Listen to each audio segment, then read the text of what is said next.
Imagine it's the night before Halloween, 1938.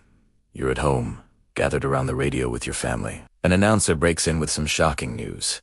Strange objects have fallen from the sky in Grover's Mill, New Jersey. Then, a reporter on the scene describes terrifying creatures emerging from a metal cylinder, armed with a heat ray that vaporizes everything in its path. It sounds like an invasion from Mars.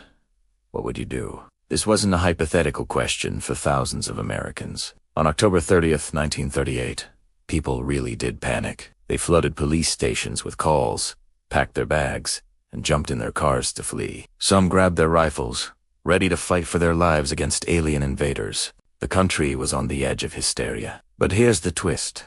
None of it was real. What they were listening to was a radio play. It was Orson Welles and his Mercury Theater on the air, performing a modernized adaptation of H.G. Wells' classic sci-fi novel, The War of the Worlds. The show was cleverly formatted to sound like a series of live news bulletins interrupting a normal music program. Anyone who tuned in late, after the initial introduction explaining it was a drama, would have easily mistaken it for a genuine, unfolding emergency. Newspapers the next day were filled with headlines about the radio war that terrified the nation, while the scale of the panic was later debated, and perhaps exaggerated by the papers who saw radio as a new competitor.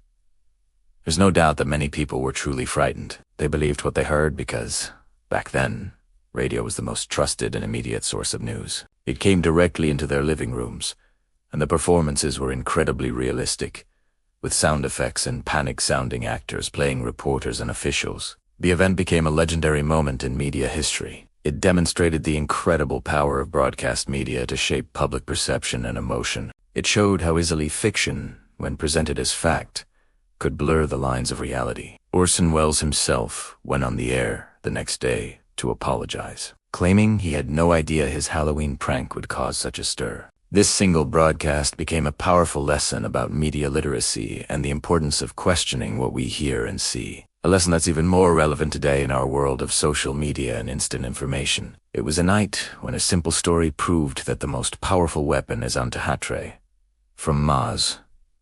But the story itself. Thanks for watching. If you found this piece of history fascinating, don't forget to hit that like button and subscribe for more stories like this. See you in the next video.